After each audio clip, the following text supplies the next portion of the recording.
15장의 공무노동조합법에 대한 내용을 잠깐 보도록 하겠습니다. 법 자체가 좀 길어졌고요. 내용 자체가. 왜냐하면 잘 보시게 되면 이 법이 시행된 시기가 2006년도 1월 28일자로 시행되고 있습니다. 그러니까 이게 교원노조법이 만들어진 이후에 한참 있다가 시행되고 있는 거예요. 그러니까 왜 시행했을까요? 워낙 밖에 가면 놀림감이 됩니다. 이제 우리가 선진국가 될수록 약간 글로벌 스탠다드, 국제 기준에 맞춰야 되거든요. 근데 밖에 나가서 OECD라든지 ILO 참여하면은 자꾸 놀려요, 실제로 이게. 너희 나라가 선진국이라 그러는데 아직까지 공무노조 허용하고 있지 않냐? 없거든요. 다 허용하고 있거든요. 우리나라만 허용하지 않은 거예요. 대만이라든지 일부 나라가 있긴 한데 거의 웬만한 국가들은 공무노조 허용되고 있습니다. 허용하고 있고요. 근데 같은 우리나라만 허용 안 되는 거예요. 그 정도 감당 못해? 이거죠. 놀리는 거죠. 그러니까 안 할 수가 없는 거기도 하고요. 점점 이제 국제사회에서 어떤 발언권을 가지고 위해서는 이런 스탠다드를 지켜야 됩니다. 안 할 수가 없는 거죠. 허용한 거예요, 이제. 게다가 이제 ILO 협약 같은 것도 채택을 하려면은 더 이제 허용을 해야 되는 거예요. 이제 만들어낸 겁니다. 만들어내면서 약간 이제 제약 부분이 더 심해졌겠죠. 예를 들면 교원노조법은 약간 두루뭉실하게 만든 측면이 있습니다. 워낙 급했기 때문에. 공무노조법은 그걸 보고 나서 약간의 불리한 것들, 그것들을 약간 보완해가지고 조금 더 정부 입장에서 맞는 그런 제약 조건이 좀 더 많은 이 내용으로 노조법을 만들었어요. 그 조금 더 볼 게 많은 그런 케이스입니다. 자, 그러면 누구를 얘기하는 거냐? 세 번째, 공무노동조합법상 공무원의 정의를 보시면요. 여기서는 둘이 빠집니다. 교원 공무원 빠지고요. 그 다음에 사실상 노무에 종사하는 공무원은 빠집니다. 왜냐하면 교원 공무원은 교원노조법이 적용되고 사실상 노무에 종사하는 공무원은 일반노조법 적용하는 구조예요. 그분들을 제외한 나머지 공무원, 이걸 얘기하는 겁니다. 자, 그럼 나머지 공무원에 대해서 이제 첫 번째 단결에서의 공무노조법, 이제 단결에서의 제한 보도록 할게요. 자, 설립단위 보겠습니다. 아까보다는 좀 복잡해요. 이게 기본 구조가 어떻게 되는가 하면 약간 입법, 그러니까 이게 딱 구분되어 있는 건 아닌데 그냥 편하게 입법부 단위, 행정부 단위, 그 다음에 사업부 단위, 혹은 뭐 지자체 단위, 이런 식으로 나눠보게 되면 뭐 이쪽 외우실 필요는 없어요. 예를 들면 입법부에서는 국회 노조 가능하고요. 그 다음에 사업부에서는 법원 노조, 헌재 노조, 선관위 노조, 그 다음에 행정부 노조 가능하고요. 그 다음은 다 지자체입니다. 특별시 노조, 서울특별시 공무원 노조, 뭐 부산광역시 공무원 노조, 그 다음에 경기도 공무원 노조 이런 식으로 가능하고요. 그 다음에 교육청이 있습니다. 여기다 교육청. 경기도 교육청 노조, 서울시 교육청 노조 이런 식으로 교육청 노조도 가능한 식으로 만들어놨어요.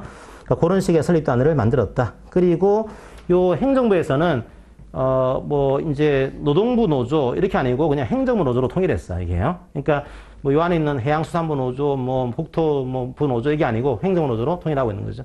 이거 좀 그렇지 않냐라고 했더니 문제 없다. 이게 우리 헌재 입장이고요. 자, 그 다음에 설립 신고는 역시 노동부 장관에게 설립 신고합니다. 노동부 장관에게 설립 신고. 아주 미묘한 그런 뭐랄까 기상 같은 게 좀 있겠어요. 이게요. 왜냐하면 이런 거죠. 법원 노조가 공무원 노동부에게 신고하는 겁니다. 야, 우리가 법원인데 체면있지. 우리가 노동부에 신고를 해. 이제 우리가 법을 관장하는 그런 기관인데 이런 식의 약간 이제 미묘한 기분 나쁨 이런 것들이 약간 있기도 해요. 어쨌든 간에 이건 노동부 관장하고 있으니까 노동부 장관에게 설립 신고를 제출하도록 하고 있습니다. 자, 그 다음에 그럼 노조에 누가 가입하는 거냐? 가입 범위. 자, 공무원이겠죠, 그죠? 공무원인데 보시게 되면 중요한 게 몇 가지가 빠집니다, 이제. 밑에 먼저 볼게요. 직급 제한 폐지했습니다. 과거에는 6급 이하로 제한했거든요. 이제는 5급 이상은 원래 가입이 안 됐습니다. 이제 직급 제한 폐지했습니다. 이제 5급 이상도 가입 가능해요. 자, 그 다음에 과거에는 소방공무원 가입을 안 시켰습니다. 이제 소방공무원도 이제 가입이 돼요. 그 다음에 교육공무원, 여기서 말하는 교육공무원은 교원이 아니고 이제 뭐 장학사, 장학관 이런 분들입니다. 그런 분들도 과거에는 허용 안 됐거든요. 이제 허용됩니다. 그래서 달라진 것 중에 하나가 직급 제한을 폐지했고 5급 이상 안 된다 이거 폐지했어요. 소방공무원, 교육공무원 안 된다 폐지했고요. 그 다음에 퇴직공무원도 이제는 규약으로 정했으면 가입 가능합니다. 퇴직공무원에 대한 가입도 이제 허용했다 이해하시면 되겠습니다. 그게 제일 중요한 그런 그 지점이니까 그거 좀 이해하시고요. 그럼 양가를 이번에 그럼 5급 이상 제한이 폐지가 됐으면 공무원들은 누구나 가입할 수 있는 겁니까? 그렇진 않아요. 지금 직급 제한을 폐지한 대신에 기능 중심으로 이걸 제한했습니다. 그러니까 이런 기능을 수행하고 있으면은 갑자기 단학가상이 목소리 났어요. 이런 기능으로 수행하고 있으면 제한할 수 있어요. 어떤 기능일까요? 자, 보겠습니다. 양가 이번에요. 요런 기능이에요. 요런 기능을 하고 있으면은 가입할 수 없어요. 직급이 아닌 겁니다. 이게 첫 번째 지휘감독권 행사예요. 지휘감독권. 이게 약간 사용가성이 있는 거죠, 이게. 다른 공무원에 대해서 지휘감독을 행사하고 있습니다. 그 다음에 다른 공무원의 업무를 총괄하는 업무에 종사하고 있어요. 그러니까 이분들은 경우에 따라서는요, 6급이 될 수도 있어요. 경우에 따라서는. 지방 쪽으로 하게 되면 뭐 사람이 없다 보니까 6급에 계신 분이 이걸 총괄할 수도 있거든요. 뭐 그런 경우에는 직급 제한 관계없이 이런 기능을 수행하고 있다. 공무원 노조 가입을 제약할 수 있는 겁니다. 두 번째로 업무의 주된 내용이 인사나 보수에 대한 것들. 이제, 그 다음에 노동관계 조정이나 감독, 이제 근로감독관이 되겠죠. 그죠? 자, 이런 식으로 했을 경우에, 야, 인사나 보수의 그런 업무는 노동관계에 대한 감독 업무는 노조 조합원 지위를 가지고 하게 되면 좀 공평하지 않은 거 아니야? 이런 문제인 거죠. 그래서 이분들은 가입을 좀 제약하고 있고요. 그 다음에 교정수사 등의 공공의 안녕. 약간 이분들이 뭐 좀 하면 좀 그렇지 않아? 이거예요. 그 다음 국가안전보장, 이 업무. 뭐 논쟁은 많긴 한데, 우리 법에서는 이렇게 이런 분들은 가입할 수 없도록 제약을 가해놨습니다. 자, 그런 제약이 있다라고 하는 거. 그렇게만 이해하시면 되겠습니다. 자, 이제는 중요한 게 퇴임한 공무원도 규약이 있으면 가입 가능합니다. 그렇게 이해를 하시고요. 그 다음에 전임자도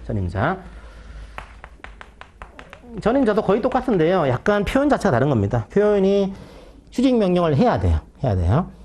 아까 교노조 같은 경우는 휴직명령을 받은 것으로 본다라는 표현을 쓰고 있고, 여기서는 해야 된다. 뭐 실무적으로는 큰 차이가 없는데, 어쨌든 간에 뭐 이런 식의 표현을 쓰고 있고요.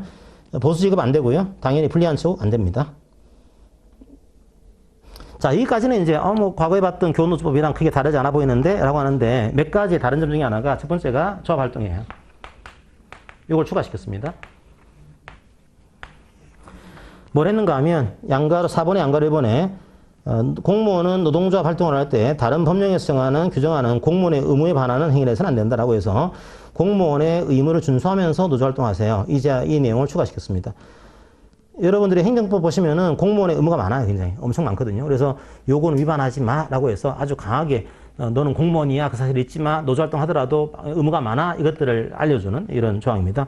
굉장히 많거든요. 많아서 조금 더 노조활동에 대해서 좀 제약하겠다 이게 좀 깔려있는 구조가 되어 있습니다. 그걸 하나 추가했어요. 이제 뭐 공무원의 뭐 직장에 따라 금지 의무, 공무원의 뭐 성실의 뭐 여러 가지 많습니다. 그런 것들은 여전히 지키도록 이렇게 한 거예요. 그 다음에 양가로 2번 똑같습니다. 정치활동 금지가 됩니다. 노동조합과 조합원은 정치활동 해서는 안 된다.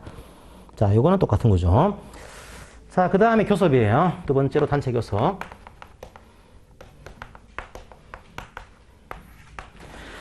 자, 단체 교섭도 아까 당사자는 넘어가고 담당자 보겠습니다. 여기는 노동조합 대표. 여기서 상대방을 누구로 하는가 하면 퉁 쳐가지고 우리 법에서는 정부 교섭대표 이렇게 합니다. 교섭대표. 자, 누군지는 다양하겠죠. 만약에 국회라고 한다면 국회 사무총장이 나와야 되고요. 이건 외울 필요 없어요. 그냥 이런 분들이 나온다 이렇게 하시면 됩니다. 법원이라고 한다면 법원 행정처장이 나오고요. 헌재라고 한다면 헌재 사무처장이 나오는 거죠. 자, 이런 분들을 정부 교섭대표다 이렇게 부르고 있는 겁니다. 그 다음에 지자체라고 한다면 특별시면 특별시장, 광역시면 광역시장 그런 분들이 정부 교섭대표의 역할을 수행합니다. 교육청이라고 한다면 교육감이 이 교섭대표의 역할을 수행하는 거죠. 자, 약간 특이한 것 중에 하나가 사측에서 아직 요건 안 됩니다. 대외 위임은 여전히 안 돼요. 그러니까 이 바깥에 있는 분한테 이 담당자 권한을 넘기겠다. 그건 안 됩니다. 안 되는데 뭐가 하는가 하면 대내 위임 조항을 만들었어요. 자, 무슨 말이냐. 만약에 정부교섭대표가 행정부라고 한다면 행정부에 있는 인사혁신처장이 나와야 됩니다. 행정부의 인사혁신처장이.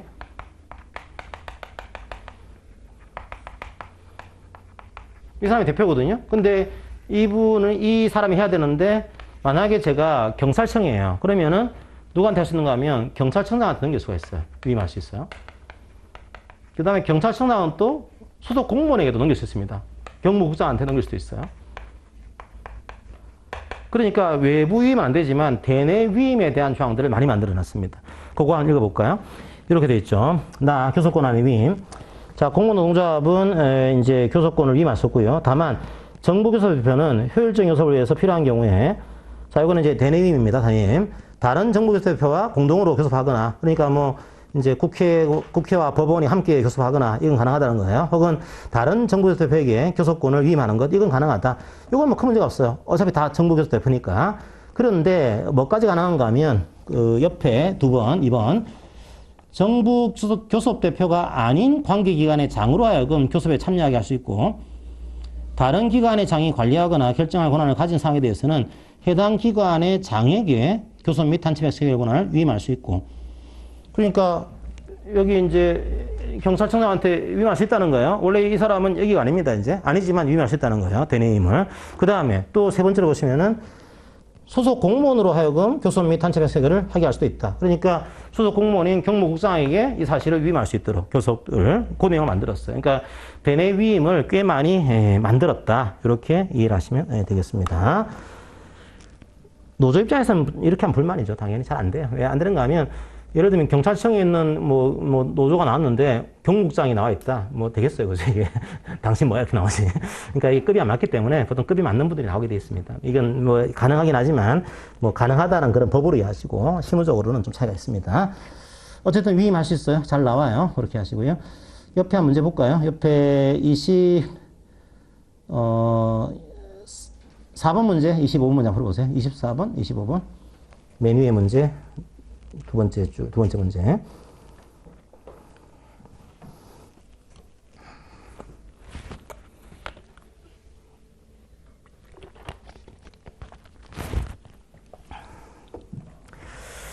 자, 그 다음에 단체 교섭의 대상을 보겠습니다. 대상.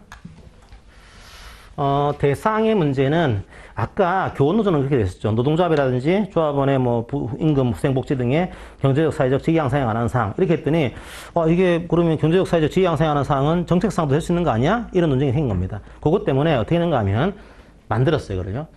교섭 대상이 되는 것과 뭘 만들어놨냐면 교섭상이 안 되는 걸 이걸 만들었어요. 이걸 추가했습니다.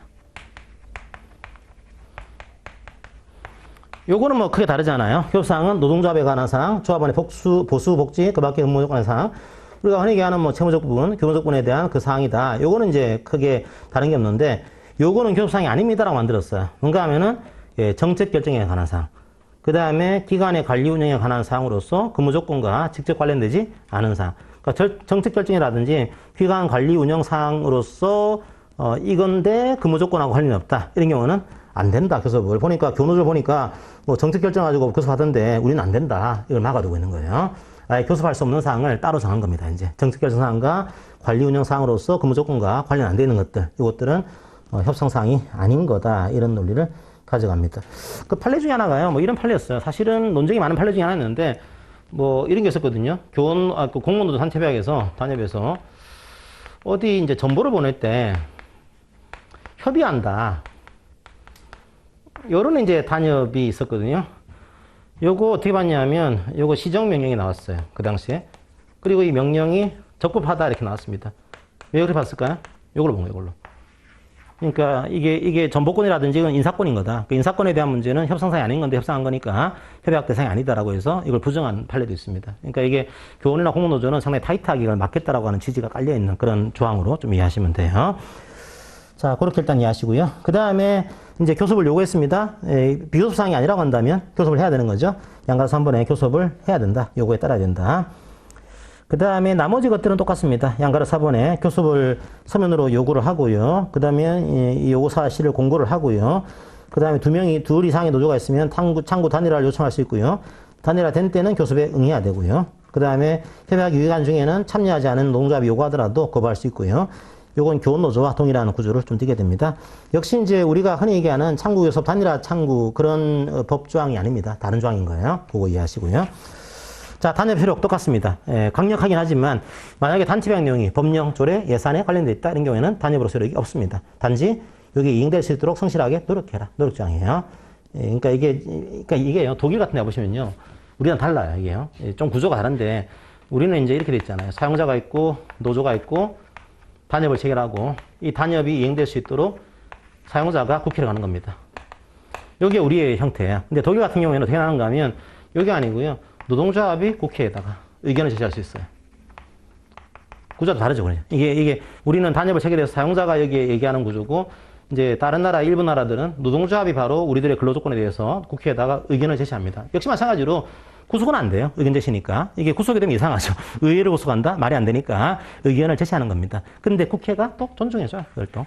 왜냐하면 노동조합도 아주 터무니없는 요구를 하진 않습니다. 그리고 국회 입장에서도 이게 왜 중요한 문제가 하면요. 이 노조가 누가 될까요? 사실은 이게 정치적으로는 유권자 집단이 되는 겁니다. 이게도.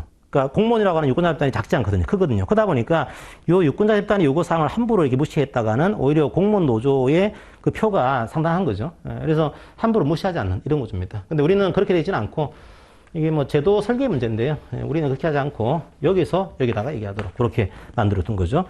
안 될 수도 있어요. 근데 이거 뭐 했다고 하더라도 뭐 반드시 국회가 오케이 해야 되는 거냐 그런 법은 없으니까.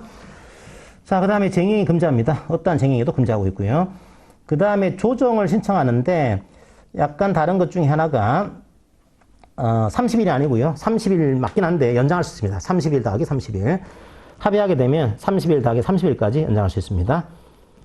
그리고 중재의 개시가 교원노조에 비해서는 약간 단순합니다. 함께 중재를 신청한 경우도 중재를 해야 되고요. 두 번째로 이제 공무노동학의 조정위원회 전원회의에서 직권 중재 해부를 결정할 수 있어요. 근데 교노조는 이제 한쪽이라도 거부하게 되면 중재한다 이렇게 되는데 그건 빠져 있죠. 그런 차이점이 있다라고 하는 거 이해하시고요. 그러면 반드시 조정이나 중재를 해야 됩니다. 누가 해야 될까요? 공무노동학의 조정위원회가 합니다. 아까 교원노조는 교원노동학의 조정위원회가 담당을 했습니다. 근데 교원노동학의 조정위원회는 공익위원 3명이었어요. 근데 공무노동학의 조정위원회는 7명, 공익위원 그렇게 되어 있습니다. 차이가 있죠. 자, 7명으로 구성된다라고 하는 거 이해하시고요. 나머지는 뭐 넘어가겠습니다. 중재가 되면은 똑같이 위법하거나 월권인 경우에 한해서 불복할 수 있다. 5번 사적인 조정과 중재는 허용되지 않는다. 그렇게 이해하시고 넘어가시면 되겠습니다. 그 다음에 434쪽에 다른 법률과 관계를 보겠습니다. 자, 공무원 노동조와 공무원들에게 뭐가 있는가 하면 직장협의회라는 기구가 있어요. 직장협의회. 그럼 이제 과거에 공무원 노조 전까지는 직장협의회가 마치 우리 일반 교회에서의 노사협의랑 유사합니다. 이게. 그러면 노사협의회가 있다고 해서 노조 만드는 거 부정되는 거냐? 그렇지 않겠죠. 그죠? 그래서 직장협의회를 만드는 것을 방해하지 않습니다. 교원노조와 직장협의회는 다른 구조거든요. 그래서 굳이 이게 있다고 하더라도 얘는 못하는 거냐? 그렇진 않다. 이렇게 만들어놨어요. 자, 그렇게 하시고 문제 하나 풀고 이제 실행하도록 하겠습니다. 438쪽에 역시 올해 문제 한번 풀어볼까요? 5번 문제 한번 아는 문제 좀 나오더라도 한번 지문을 쭉 읽어보세요. 그래도.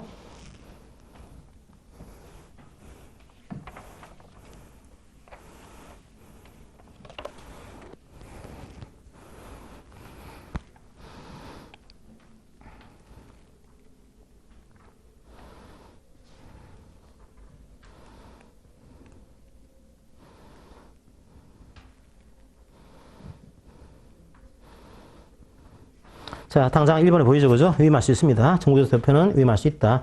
대내 위임 가능하고요. 이번에 전임자는 심의를 해야 되고, 교노조는 이제 한 것으로 본다라고 했죠. 이제 3번은 이제 특별한 내용이 없으면 스스로 처분하시는 것들은 요구에 따라야 되고요. 4번은 공무노동학의 조정위원회를 두게 됩니다. 교원들은 교노동학의 조정위원회, 교원노동학의 조정위원회는 3명, 공무노동학의 조정위원회는 7명 이렇게 되어 있어요. 5번째로 효력이 없다고 하더라도 이행될 수 있도록 성실하게 노력해야 된다. 이 조항을 두게 됩니다. 정답은 이제 1번이 되겠네요. 자, 이제 16장과 17장 두 개가 남아 있습니다.